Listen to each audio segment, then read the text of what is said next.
Morning guys, welcome to Formula 1 news. Big drama going down during the Miami Grand Prix weekend with Zak Brown, the CEO of McLaren, revealing that in the wake of Adrian Newey's departure, there have been many individuals from the Red Bull side speaking with McLaren to try and potentially leave the team as well. This raises serious questions as to whether a meltdown, an exodus from Red Bull is just around the corner. There was rumours the other day that after Adrian Newey's departure, there will be other senior figures leaving the team. Zak Brown is certainly stirring the pot and implying that the Red Bull are on the verge of an absolute collapse. Very much intrigued to your thoughts in the comments. Hit the like button if you enjoy. Subscribe if you're new as always. I would greatly appreciate it. This was not Total Wolff's finest day. McLaren yesterday, they brought several upgrades and they did very well in the first two parts of sprint qualifying. So I wanted to talk about what happened in quali yesterday for the sprint, which is coming up in a few hours time, and then all the drama that happened as a result. McLaren said that this upgrade was not a massive one like Austria last year. They turn up though with all of these new parts. Now once again, Piastri doesn't have all of the upgrade package. I think he has part of it. Norris has the whole thing, in a similar way, to be honest, to what happened last year, right? But look, practice gets underway. This was hilarious. Classic, Charles Leclerc, Lewis Hamilton moment here. Leclerc spins around going down to the final straight, and his clutch was overheating, so he couldn't get going again, and was just stuck in the middle of the road trying to do a three-point turn. And Hamilton was like, buddy, what are you playing at? So this was actually a red flag moment, and Leclerc could not compete in the rest of the session, which made what he did in the sprint qualifying all the more impressive, I thought. This as well was TV director knowing what they were doing. Piero Ferrari, of course, vice chairman at Ferrari, and then the very next image they showed was Mr. Adrian Newey on the pit wall because, he was going to be there this weekend for summer RB17 related promotion stuff, but I don't really think we're going to see him in any sort of Formula 1 capacity again from now to the end of the season because he's going to take a bit of a break. And what he does after that break is, of course, the big question mark. Interesting practice because the Mercedes on the soft tyres looked pretty okay. I mean, look at this. We've got Yuki Tsunoda up there in the RB. We've got Hamilton, Russell, Sainz. Verstappen was P19 towards the end of this before he put in a good lap at the ends. And then sprint qualifying, the sprint shootout, whatever, gets underway. Bottas had a rough time here, right? Because he had a brand new race engineer, if you guys aren't aware. Audi, basically, because they're coming in, they've decided to give Bottas a new race engineer, and he doesn't like that. I mean, he was quite clear in the interview that was like, yeah, that's not a question for me, that's a question for the team, why they've done such a thing, because I wasn't even aware that they were going to be doing it. And clearly the race engineer involved didn't do the best job here because Piastri was coming down the inside. Bottas was not told. Maybe he should have been more careful. But he wasn't informed by his team engineer that that was going to be happening, race engineer, and therefore he's got a 3-place penalty today for this impeding incident. So not a great weekend for him so far. These were the 5 drivers out. Gasly, Zhou, Bottas, Albon and Sargeant. Now, this was crazy. Sargeant, this could be his final weekend in the sport. There are rumours emerging every day to that effect. And when I talked about those rumours a week ago, I said, well, take it with a grain of salt. But there are very reputable people in the sport reporting that Sargeant is going to be gone. It is just a question of time, and it's possible this could be his final weekends in that car. He did not have a good sprint qualifying. He said, I'm such an idiot, basically, for getting it wrong. But for the first time in his Formula 1 career, which is so crazy, but I think this is actually true, he out-qualified Alex Albon because Albon had a better lap than Sargeant. Wasn't good enough, though. But then he had that lap time deleted because he cut the corner. So Albon was then eliminated in P20 and Sargeant was P19. So on his 34th attempt, and I don't know why Logan Sargeant is so bad in F1. Like, this guy had a promising junior career. His record, especially in qualifying against other teammates, has been very good. But for whatever reason, he's not converted it to Formula 1. I think that Williams made a mistake re-signing him last year. I don't really know why they did. He wasn't good. Formula 1's a cutthroat business. I would have got rid of him. Maybe that's harsh to say, but, I don't think he's good enough. And he finally beats his teammate because his teammate got a lap time deleted. So, it is pretty hilarious. P19, P20 in the end, and obviously both Williams out of there. This, though, was how things looked during SQ2 because that McLaren in the hands of Lando Norris with those new upgrades was looking incredibly tasty. Verstappen genuinely could not get near Lando, on the medium tyres because it was medium, and then it's soft, of course, in SQ3, and that's where things got very interesting indeed. But Norris was flying on this medium tyre, and it was looking like it was a nailed-on pole position. I mean, look at this. He's fastest in basically every single part of the lap compared to Verstappen. Verstappen was struggling a bit with the balance, with the tyres, getting everything sorted, and, Norris looked like he was kind of nailed on. This, though, was what was happening on the Mercedes side, because those guys, they looked okay in practice, and Hamilton even said they're not doing experiments. Hamilton's like, you know what, we're just going to see what the car gives us. and they saw what the car gave them, and it was P11, P12. So Russell and Hamilton within a couple of hundredths, but they were, way off where they needed to be. We're talking 7, 8 tenths off the McLaren, right? That's a customer team, by the way. Out-qualified by both Aston Martins, by both McLarens. At this point, it's just so embarrassing. Verstappen is honestly laughing. He was laughing after qualifying because it was how was that pole? But he's also just laughing at Mercedes, thinking, you think you're going to pay me money to move there now with this? What are you talking about? So, an absolute shamble to Mercedes, because they want upgrades as well. That's the funny thing, that McLaren bought upgrades this weekend, and there's some upgrades that worked, and Mercedes bought upgrades, and they haven't done anything. What is this upgrade package? They might have made the car slower.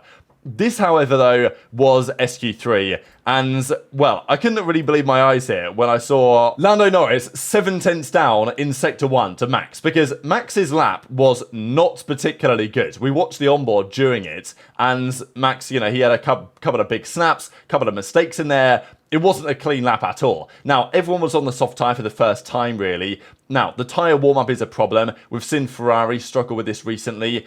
I think Norris had a much faster outlap than Verstappen did, which was quite interesting. It seems like actually Lando's tyres were somewhat overheating in Sector 1, but because I think Verstappen was about 10, 12 seconds slower on his outlap and much more careful on the outlap than Norris was. And maybe part of that is because new upgrade package to the car, difficult to get the tyres in the right window, of course, because you don't really know how they're going to react. So, understandable, but at the same time, it ain't pretty, is it? It's another situation where Norris looks in prime position to secure a pole position and turns up to Q3 and bottles it. I mean, it just doesn't look great that he ends up 8.5 tenths off, and his lap time on the mediums in SQ2 was enough for pole by a tenth over Max on the softs. So just goes to show how much pace there was in that car.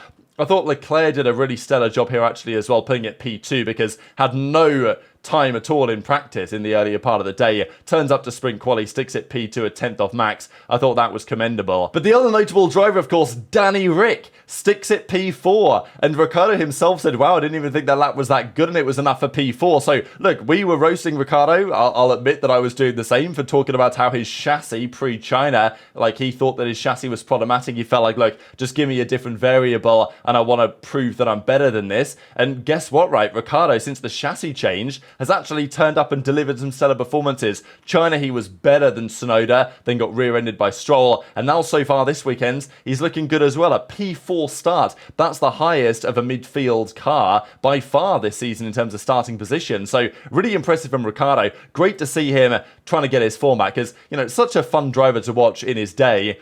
But it was my feeling, and the evidence pointed towards it, that, he was past it. And maybe he is. But the evidence of the last couple of days and last couple of races potentially says otherwise. And the new chassis that he's got definitely seems to be helping him out. So that's a cool story to keep your eyes on.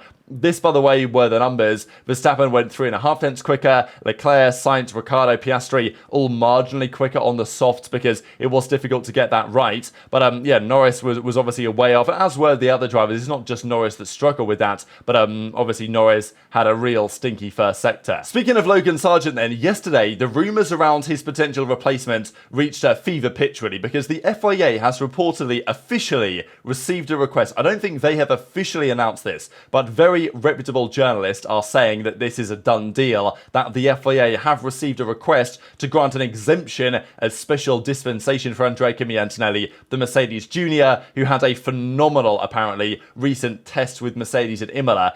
Really impressed the engineers. They want to get him in a car ASAP. He has so many super license points, Antonelli, because at Freca, because he's won everything that he's raced, basically, and his obviously Formula 2 campaign is just getting started and may end very quickly because, he may be in a Formula 1 car soon. He's not 18, though, until August. So that would be Monza he could potentially race from, I believe. But they want to put him in the car for Imola. So the FIA are looking into this. Now, they have done this before. And Antonelli, is he a different driver now at 17 than he will be at 18 when he will be allowed to drive in a few months' time?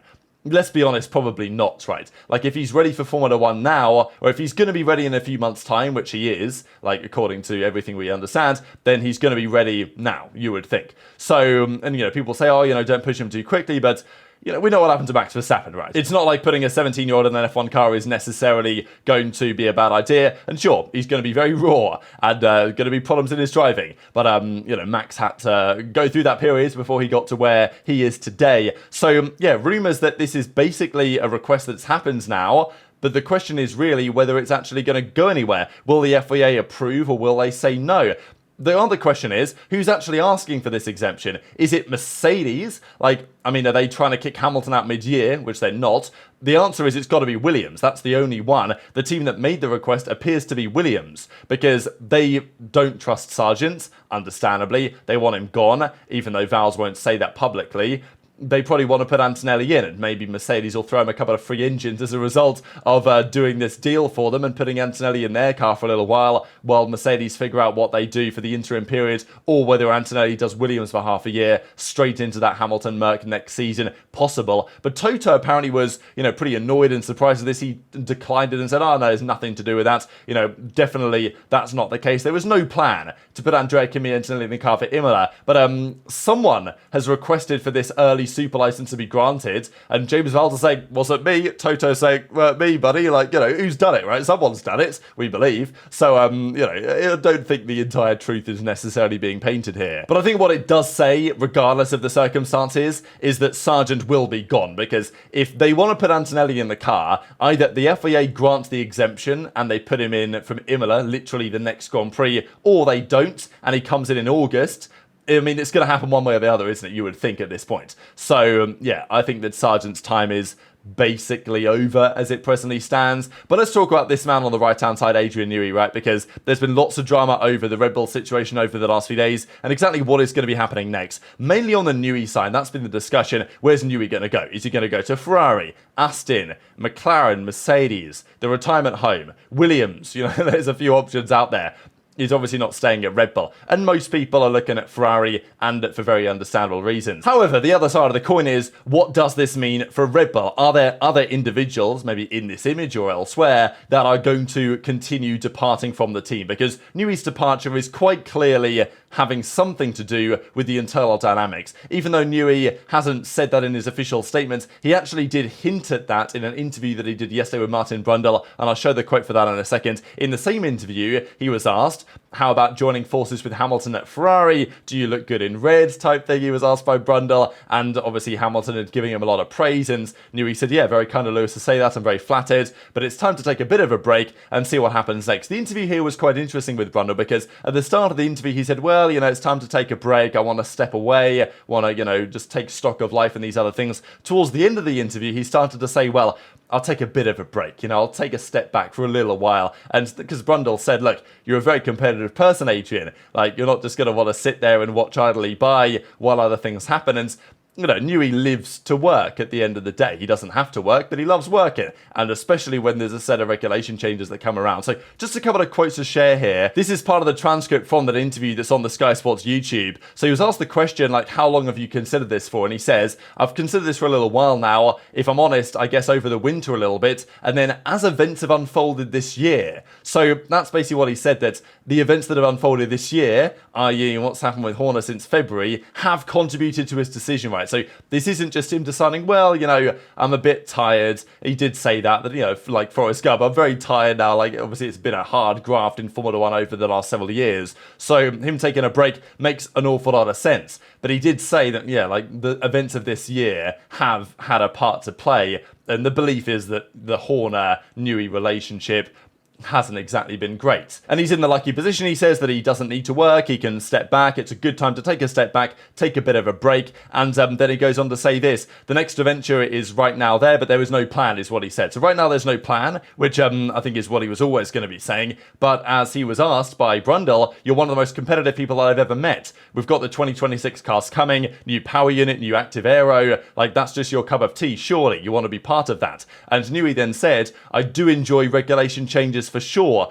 And this is interesting because Horner said in an interview yesterday that, well, Newey, he doesn't enjoy the regulation changes, he hates them, they're too much effort, and he's wanted to leave for a year now. And that heavily, like everything that Horner said there, is heavily contradicted by what Newey says in his own interview. So clearly there's more to that whole story than meets the eye. And Newey makes it very explicit. He does like the regulation changes, and the 2026 regulation changes are rather significant. So Newey did talk about, look, I've got no plan for the time being, and, you know, he's going to obviously take a bit of a break. Then maybe at some point, I don't know when, I'll be standing in the shower and saying, right, this is going to be the next adventure. Right now, there is no plan. So whatever happens next, it could be retirement. Newey might decide that he never wants to come back to Formula 1, but I feel like that's rather unlikely. And just the context of the interview to me felt like Newey probably knows that he will return at some point, but right now he does want to take a step back. And he can take a step back for the next 12 months, really, or at least the next, 8-9 months. He's going to keep working on the RB17 hypercar project with Red Bull alongside,